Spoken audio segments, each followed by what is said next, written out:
Good evening guys. Yes, good evening na.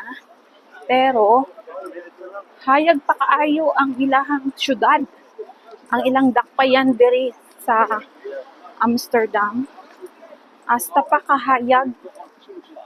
Tanawa, taas pa kayong adlaw. Pero, 7:30 na siya sa gabi. Okay?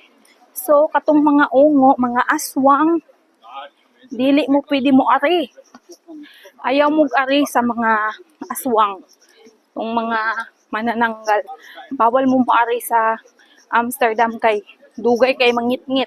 So, madelay ang inyong pagpangungo, ang inyong pagpangaswang, mga madelay kay dugay magngit-ngit. Nanawa, hayag pa kayo. Oh. So, di mo pwede nga rin. Kay hayag kaayo, dugay mangit-ngit. So, na lang, di mo ka-transform sa inyong pagkaungo. Okay?